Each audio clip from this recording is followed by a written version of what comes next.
Hey everybody, Jon Del Arroz here, the leading Hispanic voice in science fiction, author of the #1 Amazon bestselling Night Training and the uh, Flying Sparks IndieGoGo comic, which funded in 3 days, has almost doubled its funding. I think we'll double the funding by the end of the day here if things go well. And I'm here with Chuck Dixon, the greatest comic writer of our generation. You can fight me about that, and I'll stick to my guns. Chuck has 3 IndieGoGos going on right now. Actually, well, 2, I guess. Three recently with Jungle Comics, Ravage, Kill All Men, and Trump's Space Force, which is the one I really want to focus on today. How are you, Chuck? I am doing great. I'm doing great. Thanks for the kind words. Yeah, no problem. So Trump's Space Force, I was there. To quote Brian, what's that journalist guy's name? Who's no longer a journalist? Brian Williams. Yeah. Lion Brian. I was there when Trump's Space Force kind of started coming about as a joke in a private Facebook group. And then I was like, dang it. And you jumped on the concept far before I could. And I was sitting there going, I'm going to write a novel about Space Force. And you know, within like 15 seconds, you shoot me a PM with like half a finished script of a Space Force comic book, and I'm like, God damn it! I just jumped right on it. I think I had the first 5 pages to Timothy Lim in like an hour. So fast, it's unbelievable. So that's always been sort of your MO, is just like kind of fast pulp writing that, you know, I mean, you just crank them out, right? Well, yeah, I mean, to me, growing up, Stan Lee's name was on everything. He was on half the comics I read, so I thought that's the speed that you wrote at. So I just sort of set myself at that speed for comics, and that's how I roll. Prose, wow. I'm a little slower, but comics, yeah, I basically eat, sleep, and breathe them. So that's beautiful. So how many comics would you say you write in an average month? Do you track that? Well, at the very minimum 4, but you know, this month I think I'm going to hit 6 or 7. Nice. But you know, back at my peak when I was working for DC and Marvel simultaneously, I had 8 monthlies there for a while. Wow. Well, I guess I wasn't paying attention to how many you came out with because I mean, so in those days I was 12. And I could buy Robin and Detective Comics, and you know, that ate up my monthly allowance pretty quickly. So I wanted all your money.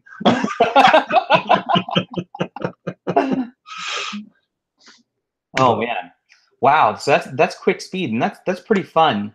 And what's interesting is now, so now you've kind of switched off of a model of working for established continuity stuff, and you're working on just new projects, your own projects, and you can kind of go anywhere you want with them. Is it a lot more fun as a writer to you? Well, you know, it's fun being on established characters, as long as you have editors who have faith in you, and they help you make it fun, and it's a partnership. But that's pretty rare these days in comics. So, and I've always enjoyed the creator-owned thing. I was an early adopter of the creator-owned thing back in the '80s. So I've kind of split my career between the two. But you know, as long as I'm writing, as long as I have the opportunities, you know, either or is fine with me. But yeah, I like not having any gatekeepers. Yeah, absolutely. So did you ever run into issues with gatekeepers in the '80s and '90s, or was it a different world back then?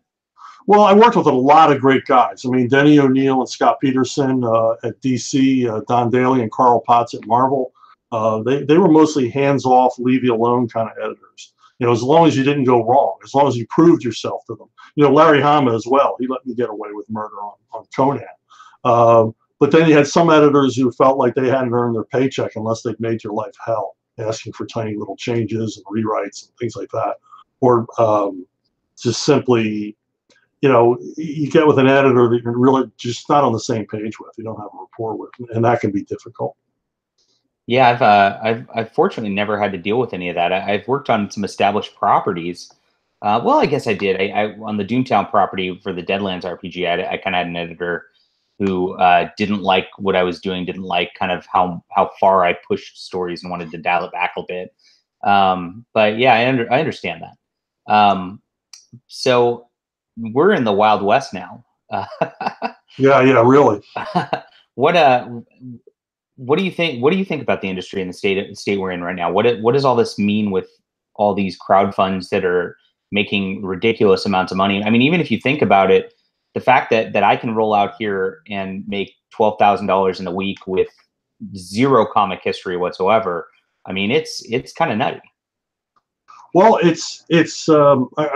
refer to it as the garage band age of comics. Like the music industry, we're sort of breaking up into niches. And the great thing about this and this particular new group of crowdfunded projects is we're delivering to an audience that's been abandoned by the major publishers, that they just walked away from, and this underserved comic book readership that we're reaching. And also, in a lot of cases, we're reaching newbie readers, people who've never really read a comic, but they're curious about what we're doing. Yeah, I've seen that a lot with Vox Day. I mean, when you go into his alt hero forums or even on his blog or fan groups on Facebook or whatnot, people say, "Well, I haven't read a comic ever, and I just picked up alt hero or Avalon." And actually, Right Ho Jeeves is another one that, I mean, my wife actually read that. She doesn't read comic books, and I think they've gone so. I think that the mainstream industry has gone so nichey with what they're trying to do that they just made it impossible for people to tune in. Well, the problem is, I mean, you have DC and Marvel. I mean, basically, they've been chasing each other's tails for decades.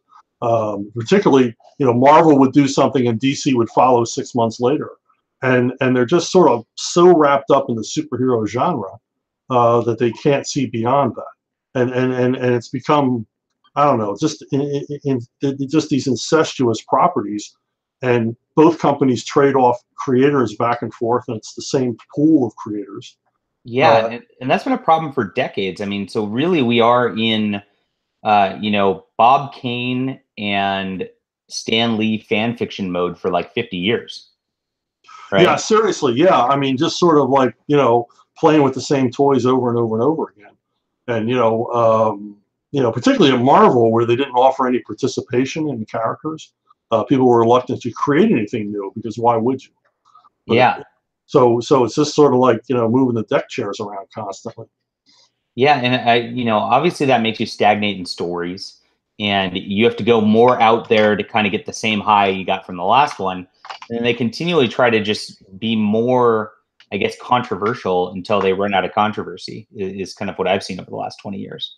Well, that's the result of see, I liked working within the frameworks. I saw it as a challenge. You have these continuity frameworks in which you can only have the illusion of change. You can't have real change. Characters can't really die.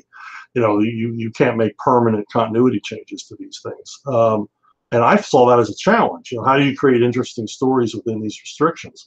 Unfortunately, they've gone a direction they've gone because of a lot of the talent are, imagination bankrupt, that they can't work within the framework, so they've got to break the framework. And so you've got, the bizarre stuff you're seeing happening at DC and Marvel with the characters. So I've heard that illusion of change mentioned a lot, and I feel like when I was a kid, I don't know. I mean, at least it seemed like they were progressing the characters, even if it was just inching them forward, right? And in recent years, I'd say every Marvel book and the DC book in the last 10 years, like I just know they're going to hit a reset button within 3-4 years, and nothing that happens in the story whatsoever will matter, and it might not even be in continuity at all. So I feel like they've gone down that rabbit hole further than ever before. Was it just an illusion before? Was that something within the industry people talked about and was actually part of Editorial Directive? We're not actually progressing the characters. You got to keep that in your framework. Yeah, it's always been a part of comics. You don't want to fix what isn't broken, and you want the readers to be familiar with that continuity. And but the thing is, for half of the history of comics, comics relied on an overturn in the audience. In other words, their readership would discover girls someday and stop reading the comics, and then new kids would come up and begin reading the comics behind them. And that hasn't happened in 30 years. We've still got the same damn readers that we had, you know, back then. So trying to surprise them or, you know, make them think that change is permanent, it's harder and harder because, quite frankly, they're jaded. And that's why the constant reboots. How did we lose the youth? Was it video games? No, they always blame video games. They blame video games in the 80s, and then we had the 90s comics boom. You know, and you know, video games didn't go away.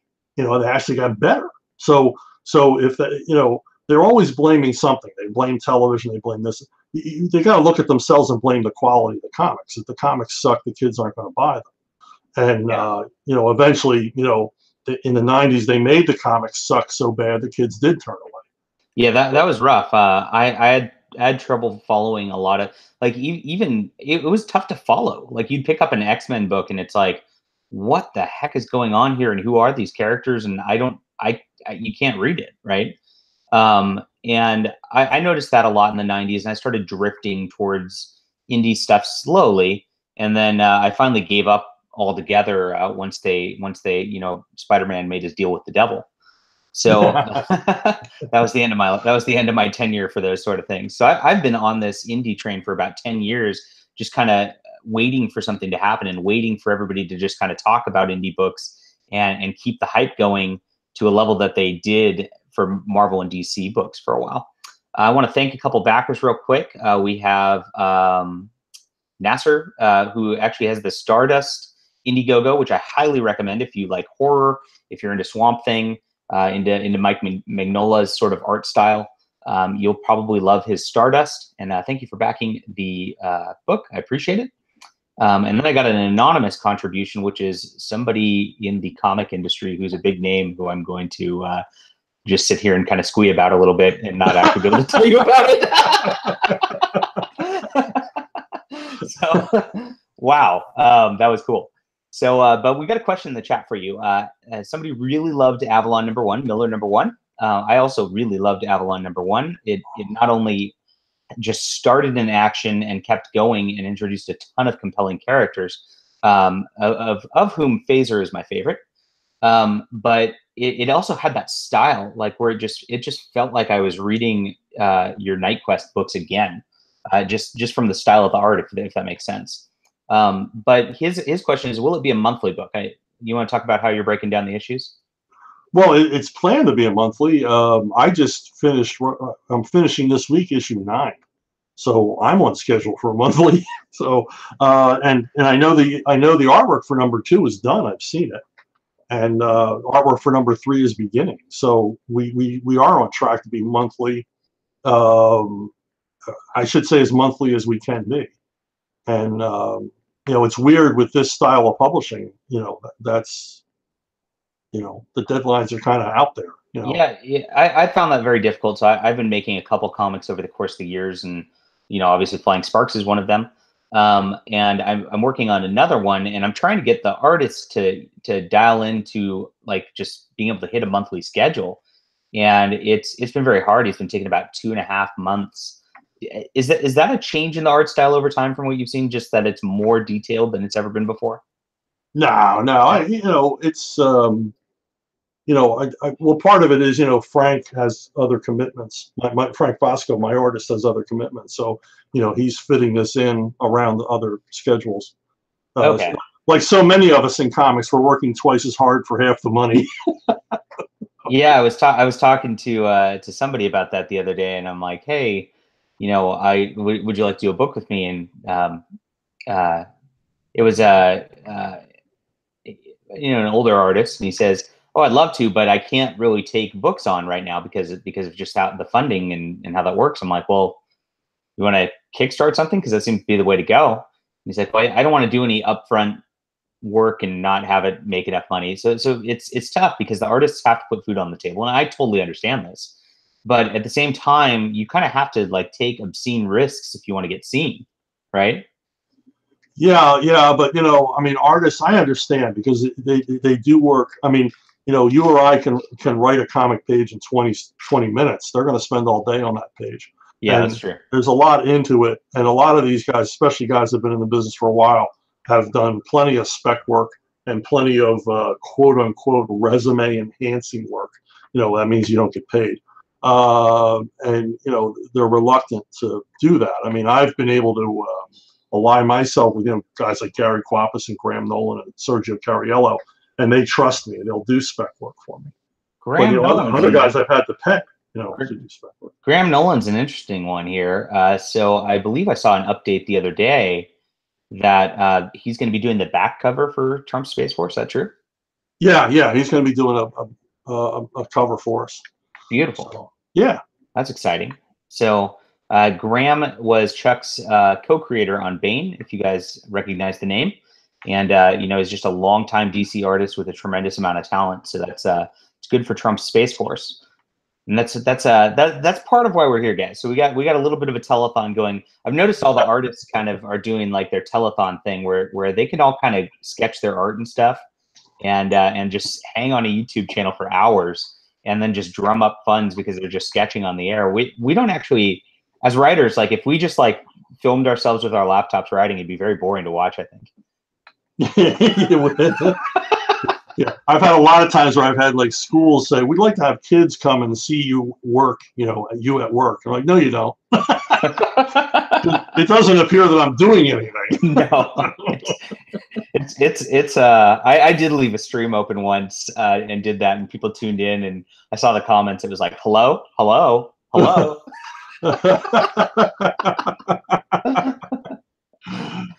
Yeah. Is there a date for Avalon #2? I think you said the issue's finished, but I assume you don't have an actual release. Yeah, I don't know the release date. I just think soon, because I'm doing that for Vox, and I'm also doing that adaptation of Right Ho Jeeves. Yeah, I've enjoyed that. Right Ho Jeeves is my second favorite book out of Vox's publishing house, and actually the first one is Gary's other book. I think Rebel Dead Revenge is just phenomenal. Yeah, so, it's amazing. It's hard to get your head around the fact that both those books are done by the same guy. Right? I mean, that just goes to show his talent as an artist, to where he can do just a completely different feel and a completely different look. Most artists out there, you see their style and it's like, I know who that artist is. He like John Romita, like is a wonderful artist, right? John Romita Jr. But you know a John Romita Jr. book, and every book looks like a John Romita Jr. book, right? So I think that really goes to show Gary's talent. Yeah, it kind of blew me away. I mean, I've known Gary for over 30 years. We worked together a really long time, and I never knew he was a Woodhouse fan until we started working on this. Cool. Yeah, I've really enjoyed it a lot, and my wife has too. So. Oh, God. Yeah. Well, I like hearing that. Yeah. So she loves the setting. So she any of those like old like aristocratic drinking tea things, she's too cool. So, and then you add some good humor to it. It's even better, right? Well, yeah, it doesn't get better than Woodhouse. So somebody asked, do we know a network to look for artists for hire? So I'm gonna talk about my experience. I think Chuck's experience is a little different than my experience, because you can kind of roll out to artists and stuff like that and be like, "Hi, I'm Chuck Dixon," and that helps, right? I would assume that builds a rapport a little faster than some random indie guy, right? Yeah, to some extent, I guess. I mean, they know who I am, and if they ask around, they know I'm reliable. They know I've never taken anybody down the primrose path where they did a lot of work and didn't get paid. Right. I guess that's the thing. So I've tried to collaborate over the years a lot of times with artists, and most of the times I just did shorts because I figured, okay, well, it's easy to get to a guy to commit to 6 pages. It's not going to take that much out of his life. And that's kind of how I started. And then I tried to get going with, I would say, ongoing or longer projects or whatnot. And it seems like most artists who haven't really hit that professional level where they expect to be paid up front, kind of have like they get excited and then they bow out after about 8 pages is what I find. Yeah. You got to find somebody that's going to go the whole way with you. Right, because you can't use like a third of an issue of art and just continue on, or you're going to have a terrible product. Yeah, I mean, I'm working on a project. Well, I've been working on a project for years with Bob Harden. We're almost done. We're 12 pages from the end of a 100-page project. Wow, for years, huh? Yeah. But I knew Bob would be with me to the very end, so I trusted him. at the rate, he's a Hubert School instructor, so he's got another job, so I knew I'm only going to see so many pages a month. Yeah, and that's the thing. A lot of these artists are going to be working on the side, especially for what indies can pay, and they're trying to supplement their incomes. They understand, but at the same time, like I think if you want to actually try to get an artist on a monthly book, just regular, I mean, you're talking like who's a pro. I mean, you're talking a minimum $200 a page, like funding that to keep them going, right? Yeah, that's the minimum, and then you're not going to get top drawer. And then even at $200 a page, a guy who gets regular work from the majors is going to dump you in a heartbeat if he gets offered a job. Yeah, right. And you're going to have to understand. Well, I'm not going to get 20 pages a month out of this guy. I'm going to get this amount. He's going to fit me in around his regular schedule. He's going to fit me in on the weekend. Yeah, exactly. It's not it's not a sexy career. Yeah, and that's not a complaint by any means. I'm not complaining about the artist. I completely understand. You got to go where the money is.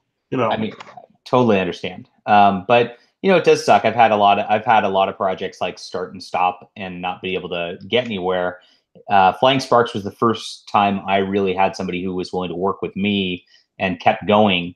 And I've actually we've got 66 pages for this IndieGoGo, which is now at 296 backers. So I'm almost at my like Sparta moment, so I can just like start making Sparta memes, and I'm very excited about that. Yeah, I think I've got another 120 pages or so with him done to keep this rolling for a while, which is kind of nice. And Space Force, what do we got? Space Force is 48 pages, and Tim Lim's actually. He's killing it. He's actually drawing pretty fast.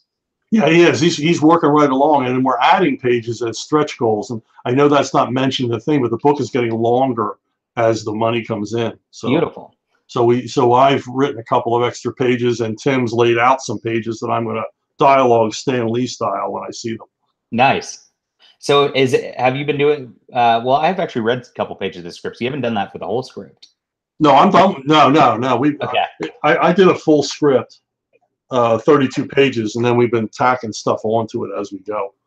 So, because we've had some parties from outside of comics that are interested in appearing in the comic, so we had to add some scenes.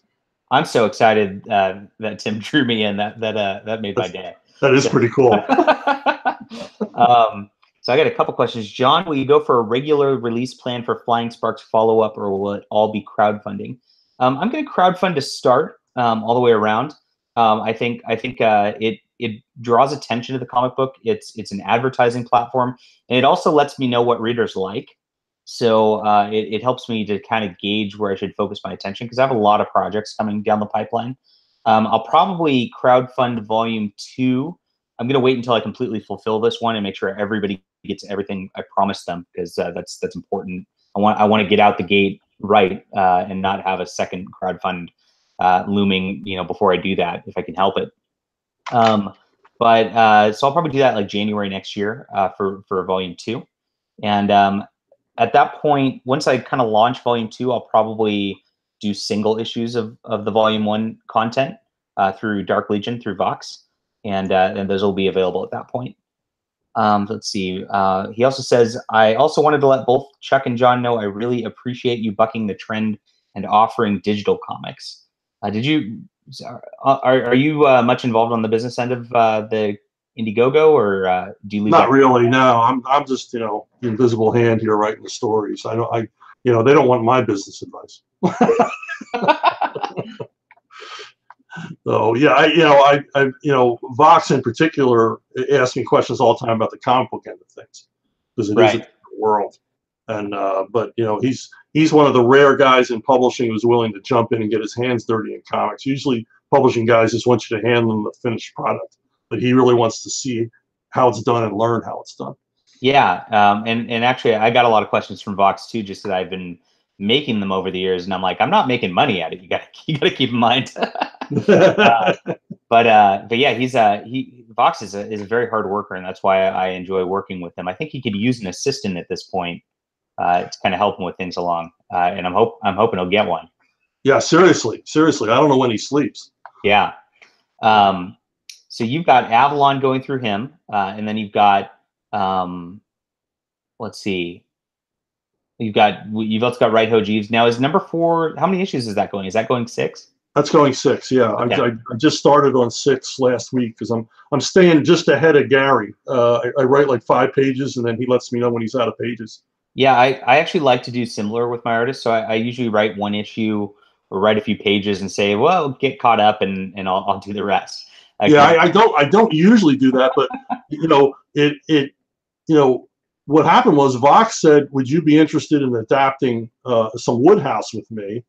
And I immediately found out what Woodhouse was public domain, so I want to do Right Ho Jeeves, and I just started writing it. I kind of left Vox behind. Nice. And Gary immediately jumped right in because I thought I want him for his cartoony style because I knew he could do it. No idea he was a Woodhouse fan. He jumps in, and before Vox knows it, he's seeing finished pages coming in. That's fantastic. I just sort of fit it in around everything else. And as Gary runs out of scripted pages, I write more. I usually don't work that way. But because the story's established and we know where it's going and know where it's ending, it's easier to do. Nice. Now, so Space Force kind of fit in the middle of all this too. So what do you consider your main project at this point? Do you have a main project, or does it just flow? It just flows. It's all limited series now because of the crowdfunding and just the way comic book publishing is going. Yeah. I've got I've got a whole bunch of work in the hopper ready to be released that are all limited series. I've got things at IUW. I got a thing at Black Box. I'm working for a company called Phenom on a 12-issue series. You just finished up. Well, you probably finished this up a while back, but I just finished reading Robin Hood a couple weeks ago, and I thought that was some of your best work in years, Chuck. I thought so. Oh well, thank you. That was a lot of fun. They just let me go nuts on that. I'm doing next week. I'm starting another Van Helsing mini for them. Oh, cool! I'm glad to hear that. And yeah, I voiced my opinion that I wanted more Chuck Dixon at their company, so I'll take all the credit for that. Well, I asked them. Well, thank you. I hope if you were responsible for that. But I asked them for a couple of months off because I want to finish up this Bad Times novel I'm working on. Yeah. So I took a couple of months off, but I'm back to work for them next week. That's right. You're a novelist. So we kind of had a little conversation about this. I'm going to air our private conversation because I can. And so I noticed with Flying Sparks that a lot of my steampunk readership, because I've got thousands of readers for my books, right? And I thought, well, great. I mean, if I even capture 10-20% of that audience, like, I'm going to be just golden here. And I found quickly that even that didn't happen. Like I noticed a couple names who were readers of my books, but almost everybody was coming over from Comicsgate as reader. It's like I have 2 separate audiences going separate ways. And you mentioned that it kind of went similarly for you when you first started releasing novels, that the comics readers kind of didn't come over to your action thriller novels. Let's talk about your action thriller novels and how that started and why you kind of wanted to divest from comics and do something a little different. Well, I wasn't getting a lot of comics work. After I left CrossGen in 2004, I went into kind of a wilderness period. I wasn't getting much comic work at all. And I got offered a chance to write some SEAL Team 6 novels from Dynamite. And I wrote 6 of them. And then I thought, well, why am I writing for somebody else? I can be doing this on my own. And because I saw the sales figures, I'm like, well, heck, I got to get into this. And I want to own the property. So I started my Bad Time series. It's a time travel series about United States Army Rangers traveling back in time, getting in trouble. And then I started another series, Levon Cade, which kind of scratches my Punisher itch. Levon Cade is so fun, guys. I've read the first 2 of those and highly recommend. So yeah, so I got some crossover from comics, but I found out that most of my readership on my novels is totally new readers who never heard of me. Yeah, I discovered you, rediscovered you, I'd say, because I was buying your 90s Batman stuff. Or I think early last year. No, it was a little before early last year. Maybe it was late 2016. And I added you, and then I think your friends list was full, and then you missed me for a while, Chuck, and I was sad about that. I saw your novels at that point. And that's when I bought in to Leave On, because I was like, oh, cool. I used to read this guy's comics for forever. This is amazing. And then I started talking to you through Brett because of the Federalist piece that I was writing, and I think that was, looking back, I don't want to like get too cocky here, because I can tend to get cocky, but I think that was the watershed moment in the comic industry culture when I put that Federalist article up and just listed all the tweets from Marvel Comics writers, showed that they do not hire anybody outside like just like an extreme narrow political band, and that they blacklist everybody else. And it seemed to all spiral from that moment. Yeah, because I mean, I've been talking for years about being blacklisted, and really didn't get any traction until after that appeared. And Yeah. it sort of codified it. It sort of put it in people's head, hey, Dixon isn't crazy. This actually is happening. It's tough to get, I would say, moderates or conservatives caring about culture. Oh my God, yeah. It seems like they just want to talk the political talk all the time, and you just can't get them off of like whatever the hot political topic is of the day, even though culture is a lot more like them punditing about these things don't actually influence people and don't actually change people's minds. But you're writing about I'm going to bring it into this. You're writing about Stephanie Brown and having an abortion, and like saying she's still a human, even though even though that's a cringy thing. We have, you don't want to just hate this person and shun them and ruin their lives, right? I mean, that's what it came down to. That sort of thing influences people far more, right? I would say than the political pundits of the day. Yeah, well, in defense of Stephanie, she didn't have the abortion. That's true. I know.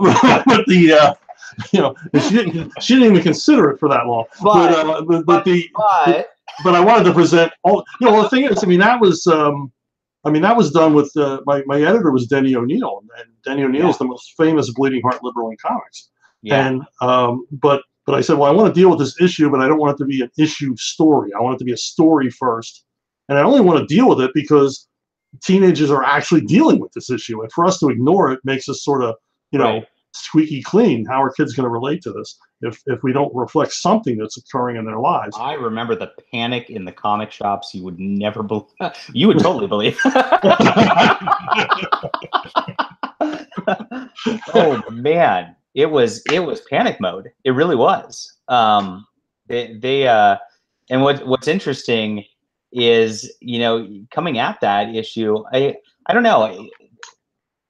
To me, it is a compassion story, and Tim Drake and Stephanie's relationship was always like a compassion story. Like Tim was always in a position where he's like, maybe she was annoying and they bicker a little bit, but he ended up having compassion on Stephanie because she had a terrible life, and I appreciated that, and I think that was just a nice message, like to try to accept people, Yeah, I mean, and that's really all it was about, other than just being a story, Right. And again, the illusion of change, the characters seem to progress and advance and everything else, even though we keep them the same. Yeah, so we've got a few more questions here. Hey, Chuck, are you hoping to get a copy of Space Force to the president to read?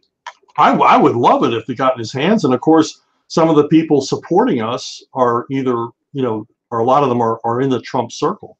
So I can imagine he'll get his hands on it eventually. Whether or not he reads it or not, I don't know anything about Donald Trump's reading habits, or if he's a comic fan. Kind of doubt it, but we'll see. Yeah. Let's see. Jon Del Arroz, tomorrow is payday. I'm going to get both your book and Space Force. All right. That's what we like to hear. Cool. I tried to think of a way to like do a fun crossover with it, but like our concepts don't work together whatsoever. We're an alternate universe. Right. What does Chuck Dixon do for insurance? I got a question. Insurance? Yeah. Is an insurance salesman? Are you an insurance salesman? Or is this an insurance salesman? Yeah. I don't know. Is she talking about health insurance? Yeah, I don't know. We're all on our own. So yeah. I'm a freelancer. It used to be DC took care of me, but Yeah. I'm watching my premiums go up like everybody else. Yeah, it's not been fun paying for this stuff. Thank you, Obama. Yeah. When is the trade paperback of Bane Conquest coming? Are you clued in on those at all? Yeah, middle of September. I think September 15th. Cool. That was a fun story too. And you know, I don't want to throw too much shade at certain Batman writers because I like them personally, and but I felt recent Bane stories, the character does not feel like the character it used to be. You know, when you guys wrote it years ago. And this really was like, wow, this is a completely different character than I've been reading for a long time.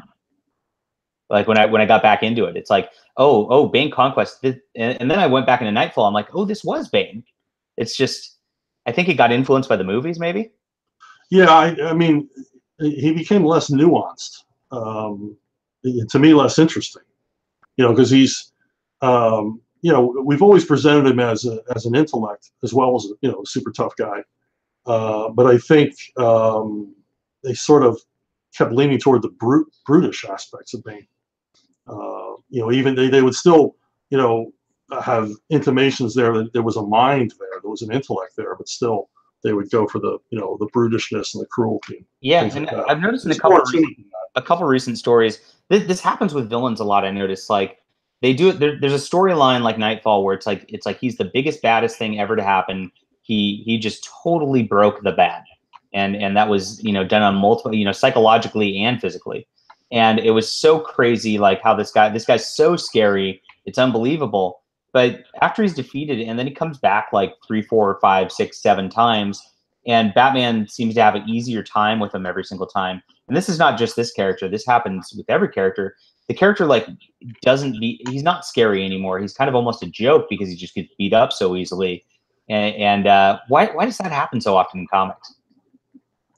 You know, that's a good question, because you've got to keep you've got to keep these characters fresh, and you know, I mean, that's the challenge. I mean, Deathstroke. I mean, somebody brought up in another channel, Deathstroke's like really, really suffers from that. Like beyond any other character, he's just like a joke now.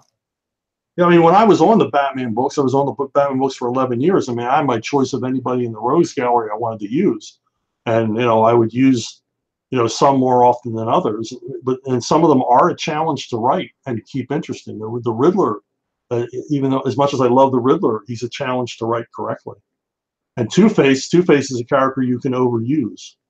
Yeah, so you have to be careful. You have to be careful with him. The less Two-Face, the better. And Joker as well. Joker's always been way too overexposed. Absolutely. To you.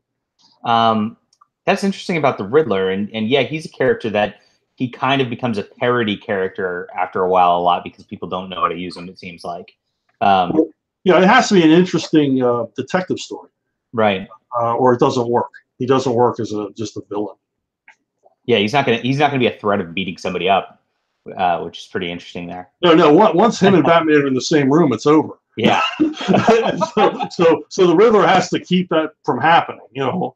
But he can't help himself. He's got to leave the clues. He'd be a lot better off if he didn't leave the riddles behind and just did the crime and got out of town. But he never does that. Low T affects heroes as much as it does the modern man, it seems. That's amazing. Tell Chuck I loved his book Winterworld, but my old LCS stopped getting it for me and I fell behind. I'm actually not familiar with Winterworld. What is it, Chuck? It's a title I created at Eclipse Comics in the 80s with an artist named Jorge Zafino. It's just an absolute genius. And we did a 3-issue mini at Eclipse. And then we did a planned sequel, that an epic that was never published, although both are published by IDW in a collected edition now, so you can get them both. And then I did 8 more issues of a monthly for IDW with artists like Butch Geis and oh boy, I'm forgetting the names now. But we did, you know, 8 more issues. Cool. That's one I'll definitely have to check out. So yeah, I've been getting into your Eclipse work lately. I've been reading Airboy, and I'm through the 3rd trade paperback volume of it now. And that you know, Avalon doesn't compare to that because Avalon's so gritty and Airboy is almost whimsical. But you do have the same sort of elements as you have a really, a big cast of characters, a lot of cool different things going on. You get to kind of go off on whatever concept you feel like. And is that a similar writing mode for you, you think? Because you can kind of do what you wanted with the characters? Yeah, Airboy, I was allowed, almost complete freedom, and again, it was creating a new universe of characters and villains and settings and all the rest of it. And I was pretty much left alone to do what I wanted to do. Plus, I was early in the comic business, so I was running on 100% enthusiasm. Right. So just trying to throw everything with the kitchen sink into every story. But Avalon's a lot the same way. It's all unexplored territory. I'm creating it as I go. So if I want to do this, I do this. If I want dinosaurs in the story, I figure out a way to get them in there. Awesome. Yeah, that's and that harkens back the old feeling of comics. And I talk about this with science fiction writers a lot, the sort of sense of wonder that these industries used to have. And I think we've lost a lot, in an attempt maybe to go overly edgy. We've lost a sense of wonder in a lot of comic books that made things fun. Yeah, the problem with edgy and dark is there's no end to it. I mean, how far do you go until the things are just dour and depressing and nobody wants to read them? I like to keep humor in my stories. I like to, not comedy, but humor. I mean, there's funny scenes in there that grow out of the characters. Yeah, and those are always the best character moments that people remember, because when you have an intense emotion like a quick laugh, that kind of it piques you when you're in kind of a moment where you're getting suspenseful. I think the rapid change actually causes the memory to kick in there. Yeah, I mean, and it provides a contrast. It also reminds you of the real world, because so many times these stories are pure delirium and you can't relate to them. But if there's a moment of self-effacing humor or whatever, it sort of brings it back down to earth a little bit. I mean, the funniest character I've ever written is Frank Castle. That guy's hysterical. He never means to be, but he's funny as hell, in a really dark, demented way. Yeah. Dixon still owes me licensing fees for basing Levon Cade on me, says Edwin Boyette. Well, he's not getting them.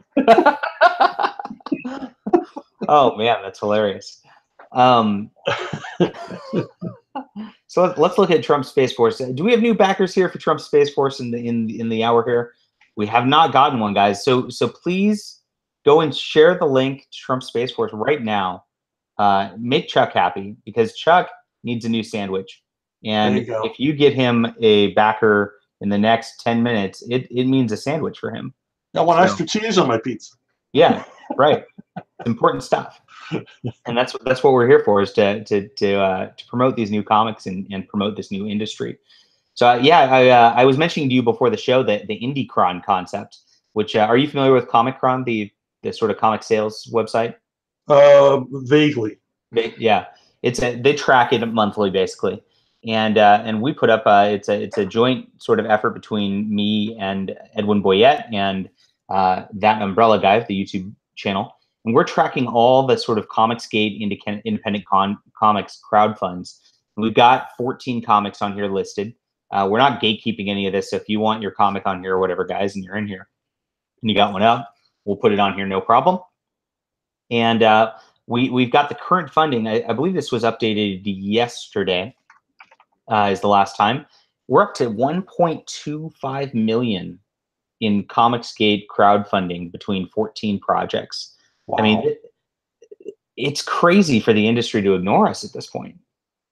Well, they will, Yeah, because that's like one afternoon of action figure revenue on Hawkeye. But I mean, Hawkeye the comic isn't making much more than that.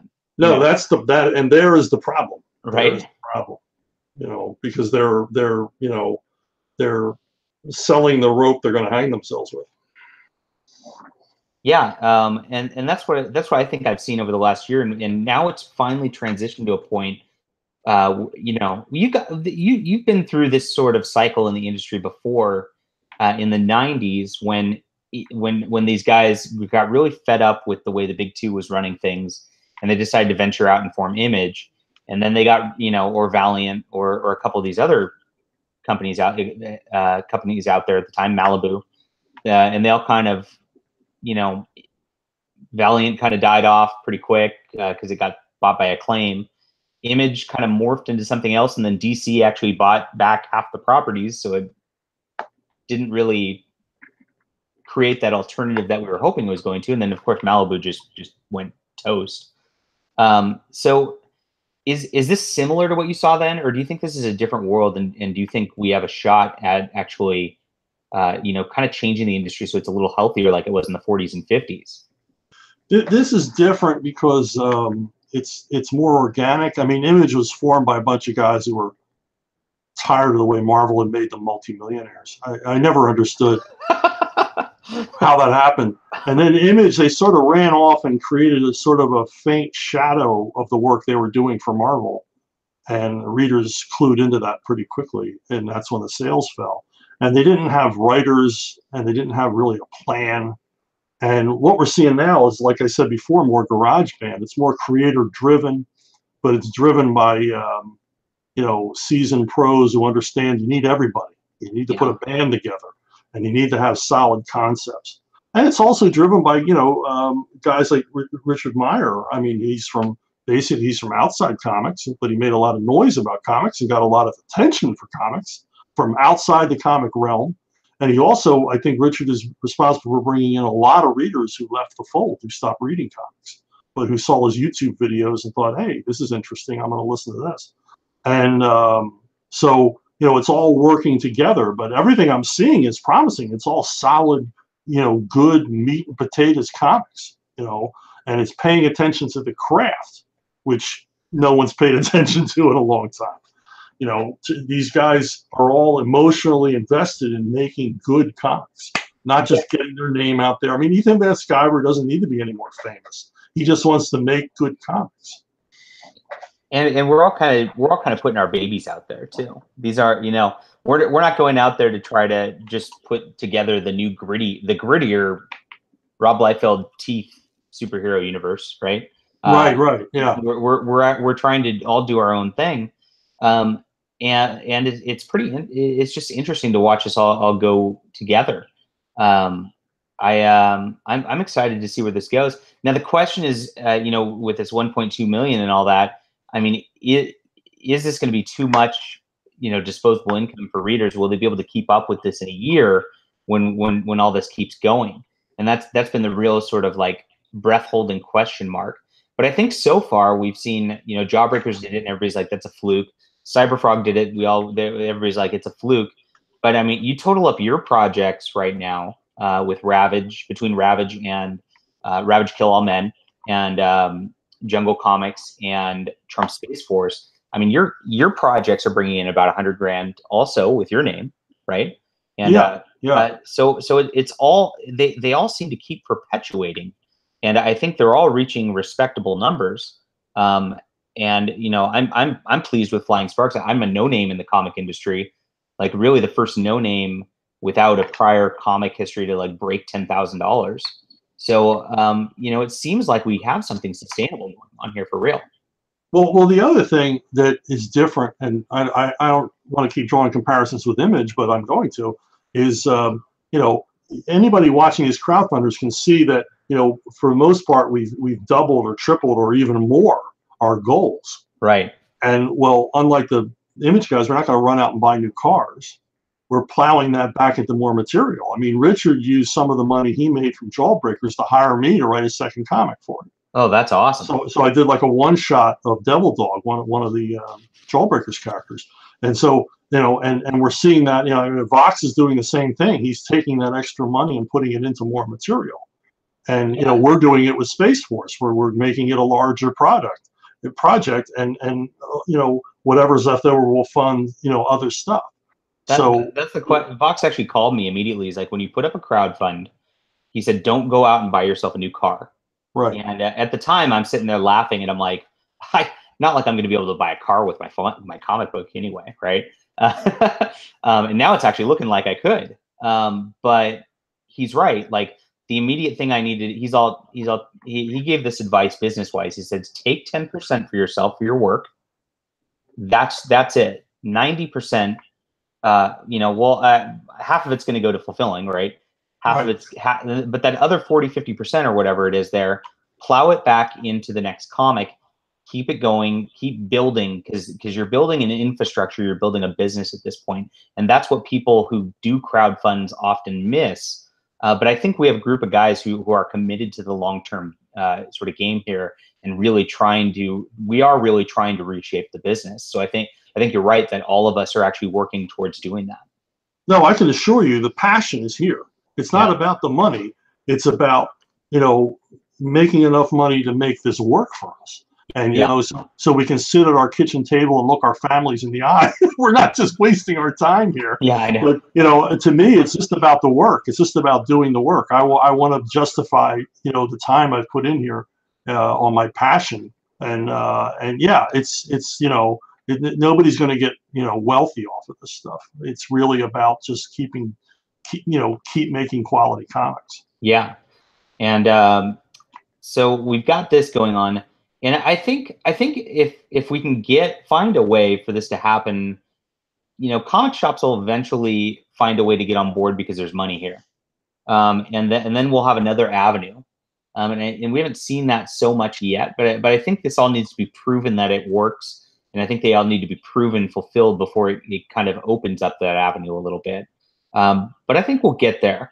And, Brett Smith always talks about kind of the European comic industry, and they seem to have a healthier thing going on over there where creators are really telling their own stories. They put a lot of care, like, half a year into a single book, kind of like we're doing with these. And they release it, and then they just have their story, and then they move on to the next one. And that seems to be the model that's getting copied here more than anything. That's true. I hadn't really thought about that. But yeah, that's the way it's going here. Because in Europe they sell comics in all different venues. Yeah. They have comic shops, but they're sold at train kiosks and everywhere. And people are more exposed to them, and obviously they've got a larger audience base. But yeah, they are like mostly one-off projects or a series of one-off projects. Yeah, bullshit. We are going to make you rich. I love you for saying that. Please do. Well, if we become rich from sales and licensing, yeah, I'm happy with that. I don't want to become rich off of contributors. I'm just not built that way. I want us to start reaching a readership, and these are early adopters. These people that are contributing to us, and we're certainly grateful for it. We can't do it without them. But we want a lot more casual looky-loos looking at these comics as well. Absolutely, that's the end goal, is to make sure these get going. And I think when you got $36,000 on Space Force here, you get casual people looking, because people can't believe that concept did that, and that's awesome. Right? Yeah, and that's really just based off of Tim and I and our email list and things like that. I mean, I anticipated once the comic is out, it'll explode even further because of the outside help we have from people like Sebastian Gorka. I mean, one mention on Fox News, and that sells a lot of comics. So Space Force, among all the things I've done crowdfunding, has the most legs to it, at the outset. That's very cool. Do you think you're going to be doing a sequel on it, or is it too early for that sort of thing? Oh, I could write them forever. It was a blast. It was a blast. Yeah, it looks like just a complete amount of fun right here. Yeah, and it's, we're having fun with the president, and Trump is one of those guys you can have fun with, and you really don't have to write any dialogue that he probably wouldn't have said himself. I had so much fun writing his dialogue, trying to get into those Trumpisms. This is going to be a tough question for you, and it kind of plays into this. What did you have more fun writing, Ravage or Space Force? It comes from Josh. That's hard to say. I fully invest myself in everything I'm writing. I know it sounds corny, but I like what I'm writing at the time. I mean, I used to write kids' books. I wrote a Raggedy Ann and Andy kid book, and I invested myself in that. I enjoyed writing that. So, as long as I can find projects, that's why I'm careful about what I choose to do, because I want to make sure I'm fully invested in whatever I write. Yeah, that's where I'm at with it too. My favorite project of mine is whatever I happen to be working on at the time, and it's because once you get into a headspace for something, you can't help but hype yourself about it and get excited, I think. Yeah, I mean, I once in an interview, somebody asked me, what would you never want to write? And I said, I would never want to write Scooby-Doo because I think it's a bankrupt property. And of course, the Scooby-Doo editor immediately contacted me and said, I want you to write an 8-pager. And Did so you I do it? started, yeah, I did. I ended up writing about 5 stories for Joan Hilty. She was the editor on Scooby-Doo. I ended up really, really enjoying the property because it forced me to look at it and really examine it and what made it work and what made it popular. And I went for it. That is phenomenal. Cool. What a good story. So that's where we're at with the industry right now. Where do you go from here? What does your next year look like? Just more of these. I mean, I'm probably as busy right now writing comics as I was in the mid '90s, and which is hurting my novel writing schedule. But I'm not getting them out as quickly as I'd like. But yeah, I just have a series of these. I mean, I've got a lot of, like I said before, I've got a lot of things that are completed and in the hopper, ready to be released, and then I'm working on other things for smaller companies. But I've got to complete the Ravage miniseries and the Jungle Comics miniseries, and then see what's next. Yeah. Now Vox actually said something about the movement the other day that I found interesting, and he did it on his both his blog and on his video. Did you read his blog and video the other day about? I did not. I did not. He said the thing that there's a thing going on right now, and he sees a lot of comments of like, well, why don't these guys get together and form a company, blah blah blah blah. And he's like, I'm just sitting here waving my hands, hello, I have one. And he's talking about like there is a slight danger here, in that there's so many people going at it alone, and we're not we're coalescing as a community, but we are really just doing our own thing in our own directions at the same time. And there is something to having a cohesive vision under a cohesive banner and doing things like that. And he actually likened it towards sort of like the Gamergate movement when they sort of moved to the political realm and started doing their own things. Like Milo Yiannopoulos, decided he's going to just do his own publishing company. Mike Cernovich decided he's just going to put out his own book. If they all gathered together at the time and actually built on a single vision and worked more in tandem, it would have actually probably propelled everybody a lot further. Now we're at very beginning stages of this, so we're not. I'm not saying it can't happen, but what do you think about that? Well, we're in a different position than Milo and Mike were in, because they thought that there was a friendly conservative publishing world for them at some of the major publishers who publish conservative work. And they quickly realized that they were still on their own, even though they were supposedly people friendly to conservative material. So they realized they had to go on their own if they ever wanted to see any of their own money and see their properties properly marketed. We're in a different thing where there's no friendly conservative publisher. Well, Archaven. That's what I was just going to say. Vox is really the only game in town. And he's talked to me himself about this, about the dangers, the future of all these disparate projects. Eventually you're not going to be able to go back to the well again, and you're going to see diminishing returns. I mean, I don't know. For someone like Ethan, that's probably not true. Ethan will probably be able to continue on his own just fine, but a lot of these other people won't. Right. And eventually the receipts will shrink away until it's not worth doing anymore. And Vox's thing is, if we all got together under one banner, we'd have the protection. We'd actually have a business plan and distribution and everything all set up to be a real comic book entity, which is what Vox is setting up. He's setting up a real comic book company. Yeah, and I think he's right about that. No, I think he's right. I mean, we may all be proven wrong, but I hate to predict the future because I'm usually wrong. But yeah, I think eventually, he's right. He's right. There needs to be some organization. And I think listening to what he's doing with Archaven, it's definitely the distribution stuff he's working on is out there. It hasn't really been tried. I mean, he is trying to break the diamond cycle at the same time, which is a daunting task, and nobody really has made a real attempt at doing that. These Well, IndieGoGos are not doing that. He's completely rethinking how these things are done. Yeah. And everything that he's talked to me about makes complete sense. I never would have thought of him. I mean, this guy thinks so far outside the box, so unconventionally, you know, that sometimes I have a hard time keeping up with him. But everything he said to me, it makes sense. And everything he says he's going to do, he's done.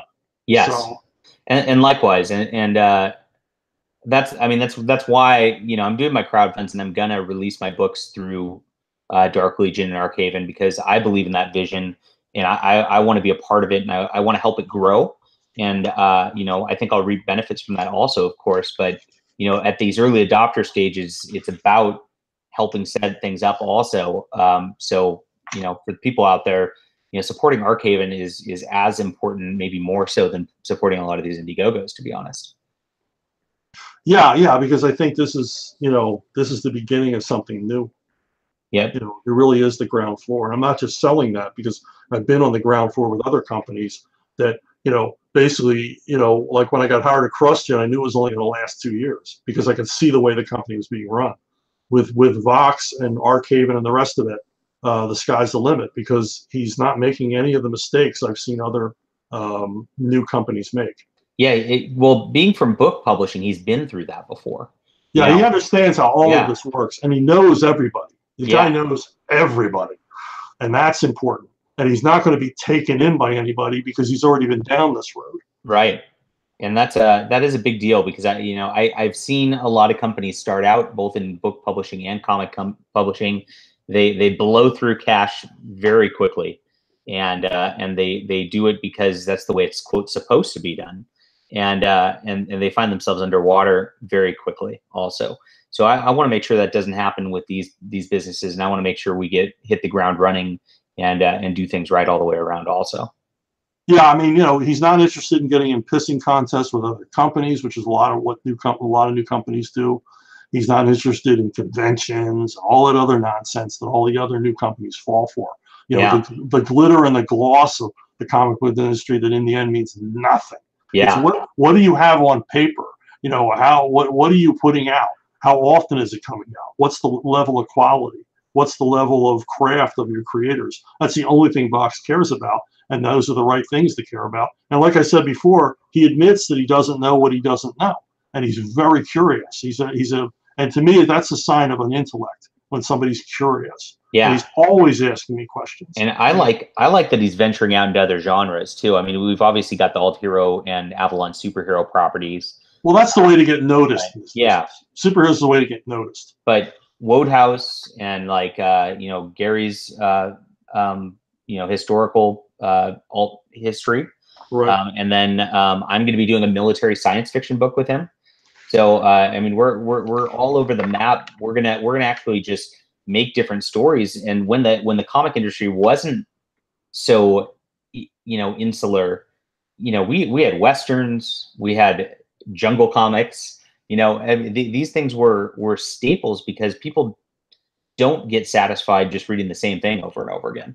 Well, the beginning of the end of the comic business, and what brought us to where we are today, it began when the superhero fanboys got into positions of power at the companies. You know, you had guys who were like, they loved, you know, Superman and Batman and Spider-Man, and then they actually got jobs writing and editing the books. And they weren't interested in comics as a medium. They were only interested in the superhero characters they loved. And that's why superheroes dominate now. In the 70s, your big sellers were romance, western, and war comics and horror comics. But these guys weren't interested in that. So they sort of, you know, killed those genres in favor of promoting superheroes. And that's why we're where we are today, with an unhealthy comic book industry. Yeah.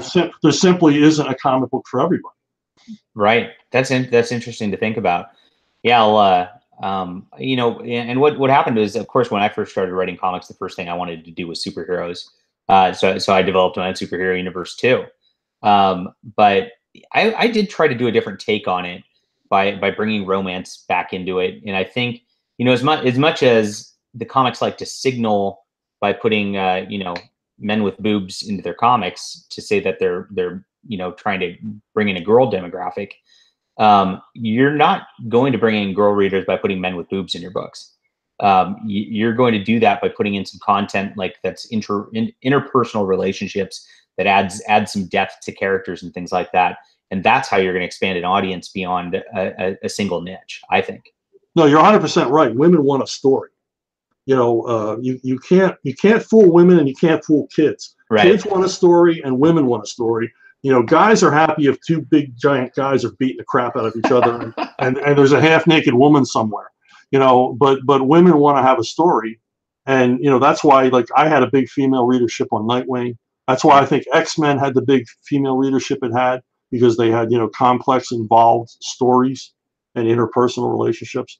So you know, that's the secret to that. And we need female readers, because at one time, you know, 50s and 60s, there were more girls than boys reading comics, and sales were healthy. You know, absolutely. Girls were reading comics by the millions of copies a month, and we need to get back to that.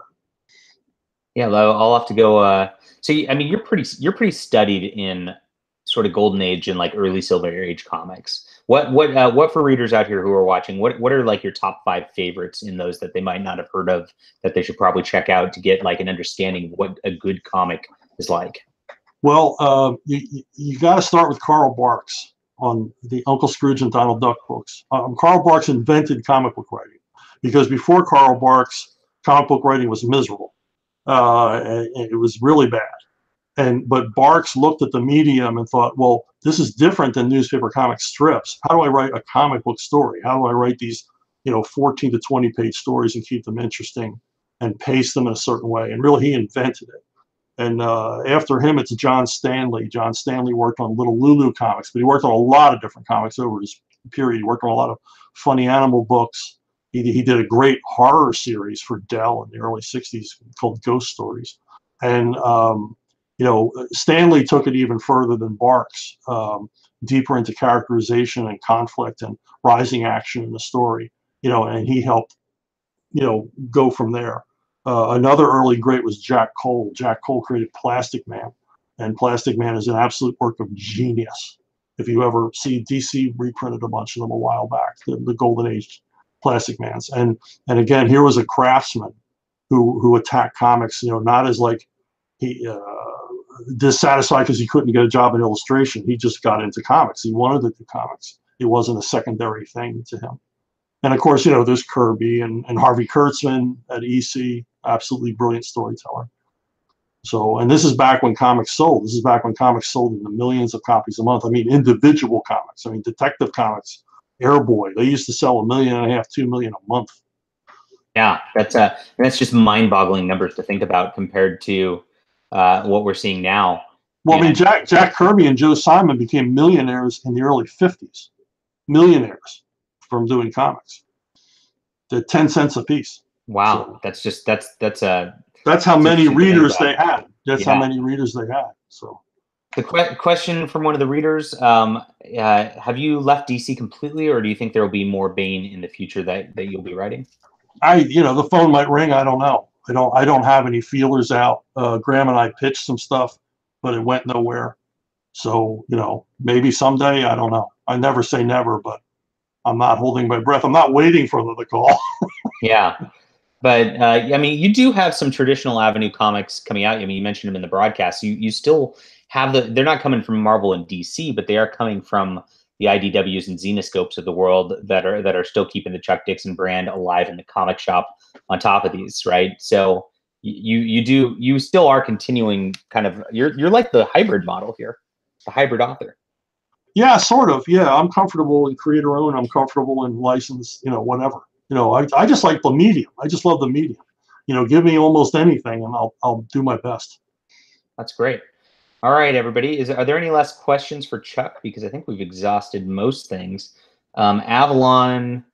Let's see. So have you heard anything about the Avalon map? I know that was an exciting thing when Vox mentioned it. Like, so you guys, did you get a map of the city done yet to inform your writing? Yeah. I worked with a cartographer from France, and yeah, he did a finished map, because I mean, I included with the scripts, you know, because I can zoom in on it and everything, just like Google Maps.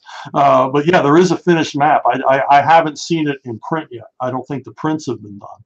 Yeah, But the map has been done for a while because the photographer and I worked on it quite a bit. He did an that's really amazing cool. job, absolutely amazing job. It's basically the south tip of the Jersey Peninsula, and that's where the city is. But we altered the coastline and stuff because if there was a city there, of course the coastline would have been altered by engineering. So it's pretty cool. We put a lot of thought into it. Yeah. Nasser asks if you saw Stardust, which is his IndieGoGo project. No, I have not, but I will look at it. I did see his PM. I will look at it. Yeah, I definitely I support Nasser and Stardust. So one more. What was it like working with Brett Smith for the second time? Well, Brett is, he's a powerhouse, man. He's just another guy who knows everybody. Yeah. And he put me on Clinton Cash. He put that deal together. And I just finished about a month ago. I finished a graphic novel he put together, a werewolf thing based on a movie treatment. So Brett is out there, outside the comic book, inside and outside the comic book industry, always looking for stuff. He's like Sergio Cariello. He can turn over a rock and find work. Yeah. So he's a great guy to know. He's a hustler for sure. And, there you go, hustler. There you go. One word summation for him.